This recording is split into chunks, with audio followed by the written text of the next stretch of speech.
Ration সামগ্রী বণ্টনের ক্ষেত্রে দুর্নীতি করলে গ্রেফতার করে পাঠানো হবে জেলে। হুঁশিয়ারি দিলেন আসাম বিধানসভার উপাধ্যক্ষ ডক্টর নুমুল মুমিন। রেশন কার্ডের জন্য হিতাধিকারী চয়ন এবং কার্ডের মাধ্যমে রেশন সামগ্রী বণ্টনের ক্ষেত্রে দুর্নীতি বন্ধের জন্য পর্যাপ্ত ব্যবস্থা নেওয়া হয়েছে। এরপরও হয়তো কেউ নানা অজুহাত দেখিয়ে নিরীহ হিতাধিকারীদের ভুল বুঝিয়ে দুর্নীতির আশ্রয় নিতে পারে। কেউ এমন চেষ্টা চালালে সঙ্গে সঙ্গেই যেন খবর দেওয়া হয় জেলা আয়ুক্তকে। এতে কড়া হাতে ব্যবস্থা নেওয়া হবে।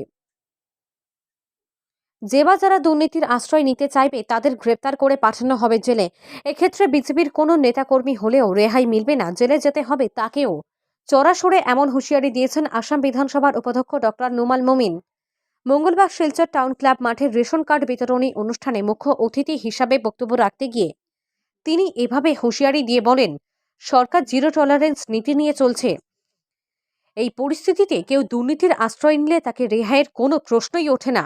উপাধ্যক্ষ বলেন, রেশন কার্ডের সূত্র ধরে হিতাধিকারীরা পাবেন আয়ুষ্মান ভারত যোজনার কার্ডও। এভাবে সরকার দেশকে ক্ষুধা ও রোগমুক্ত করে তুলতে চাইছে। বক্তব্যে তিনি কংগ্রেস জামানার সঙ্গে বর্তমান সরকারের জামানার তুলনাও টেনে আনেন। এরপর রাহুল গান্ধীর ভারত জোড়ো ন্যায় যাত্রাকে কটাক্ষ করে বলেন, স্বাধীনতার পর দীর্ঘ কয়েক দশক কংগ্রেস ক্ষমতায় ছিল, তখন তাদের মনে হয়নি সাধারণ লোকেদের ন্যায় পাইয়ে দেওয়ার কথা। আসলে ক্ষমতাচ্যুত হলেই কংগ্রেসের মনে পড়ে ন্যায়ের কথা। ক্ষমতায় বসলে তারা ভুলে যান সবকিছু। অনুষ্ঠানের শুরুতে স্বাগত বক্তব্য রাখতে গিয়ে জেলা উন্নয়ন আয়ুক্ত রাজীব রায় জানান, শিলচর বিধানসভা এলাকায় নতুনভাবে 8,822টি রেশন কার্ড বিতরণ করা হচ্ছে। গোটা জেলায় এই সংখ্যাটা প্রায় 54,000।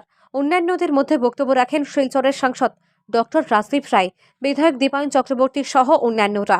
উপস্থিত ছিলেন দুই অতিরিক্ত জেলা আয়ুক্ত খালেদা সুলতানা আহমেদ ও কিমচিম লাংহুম, জোনালী দেবী প্রমুখ।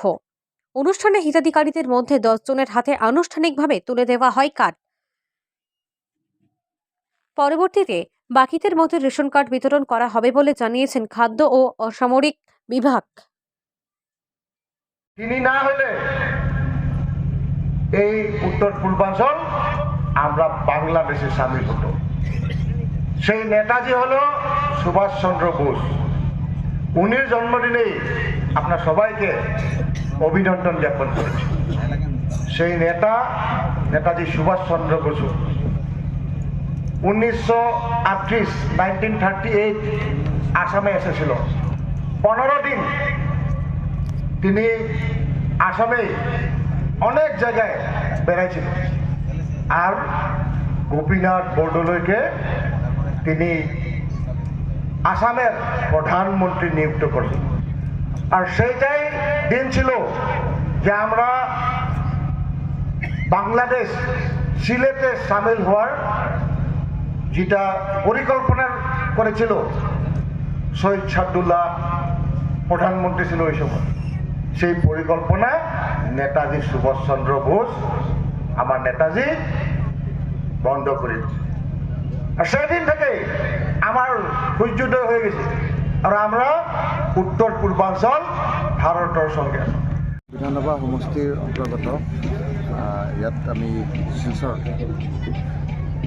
8,822টা পৰিয়ালক ৰেচন কাৰ্ড ডিষ্ট্ৰিবিউশ্যনৰ চেৰিমনিয়েলি কৰিলোঁ। আৰু ইয়াৰ জৰিয়তে 29,300 ব্যক্তিয়ে 5 কেজিকৈ চাউল পাব প্ৰত্যেক মাহত।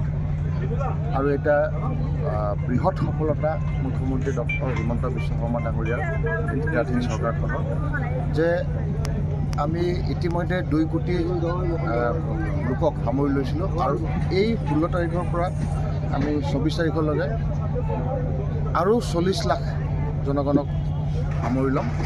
গতিকে 2 কোটি 40 লাখ জনতাই অহা মাহৰ পৰা চাউল পাব। আৰু যি ভোকমুক্ত আৰু ৰোগমুক্ত ভাৰত, ভোকমুক্ত ৰোগমুক্ত অসম গঢ়াৰ কাৰণে পদক্ষেপ মাননীয় প্ৰধানমন্ত্ৰী নৰেন্দ্ৰ মোদী ডাঙৰীয়াই লৈছে আৰু মুখ্যমন্ত্ৰী ডক্টৰ হিমন্ত বিশ্ব শৰ্মা ডাঙৰীয়াই লৈছে। এই ৰেচন কাৰ্ডৰ জৰিয়তে এতিয়া আমি আয়ুষ্মান কাৰ্ড বিতৰণ কৰিম তেখেতসকলক, যিসকল ৰেচন কাৰ্ড পাইছে। আৰু 5 লক্ষকৈ টকাৰ চিকিৎসা প্ৰত্যেক বছৰতে তেখেতসকলে এই কাৰ্ডৰ জৰিয়তে পাব। গতিকে এইটো এটা খুব সুন্দৰ দিন মই ভাবোঁ আমাৰ দুখীয়া জনগণৰ কাৰণে।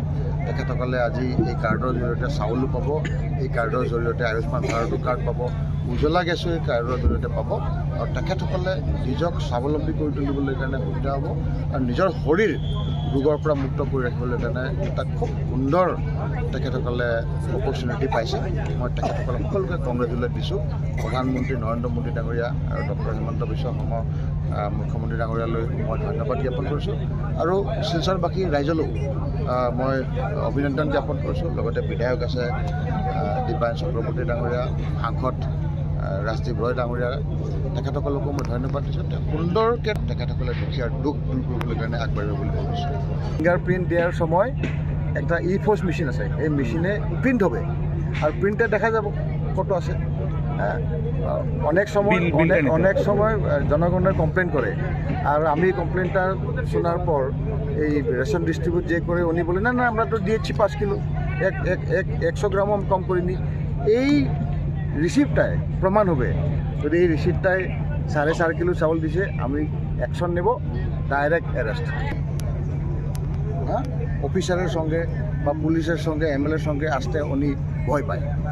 সেই জন্য আমি এই মঞ্চ থেকে পাবলিকলি বলেছি, পাবলিক কিছু ভয় পাবে না, আর কিছু অসুবিধা হলে আসতে পারে।